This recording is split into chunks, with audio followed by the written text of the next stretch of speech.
Zardan the Impressive. Zardan lived in the Waif in the Kingdom of Sung in East Ravlish. He was a, a, warrior of sorts, a workman, a hire, an oath, a brunt, a barbarian, and a bodybuilder. He exercised regularly with weights, lifting weights on the outskirts of a city and a bit of terrain where bodybuilders worked, in a parkland where bodybuilders worked, lifting steel weights and rock weights, just parading around themselves in the parkland, as the waif maidens would go out there and look at them and go, like that. Zardan was a bit of an ego. One day a maiden, a wench from the city, came out to look at him and said, "Zardan, I could use you for a job at hand."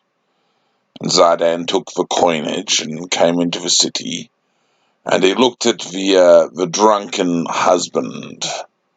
"Beat him senseless, so he'll learn his lesson not to get drunk," said the maiden, the lady.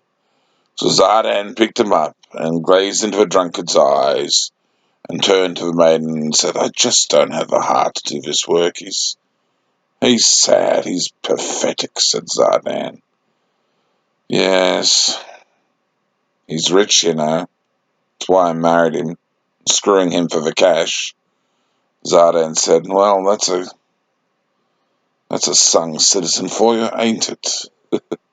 Zardan left the fellow alone and went back to the bodybuilding workers and just continued pumping weights.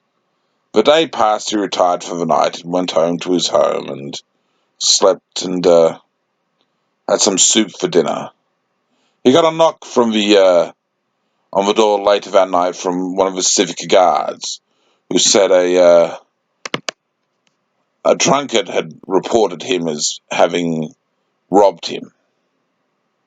Said he remembered his face and knew it was Zardan.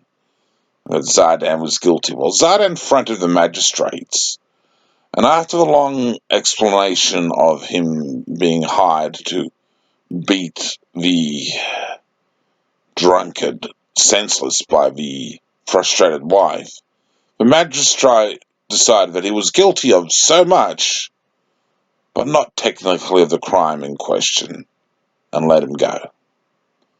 Zardan had a tale to tell in the pubs after that, and that drunkard, he held a grudge anyway, and one day he said, "I'll get your wench," and went off to visit Zardan. And he said, "I want you to do her up good and proper. A dirty deed done dirt cheap." And Zardan gave him a wink, came next to him and nudged him on the side and said, "Dream on."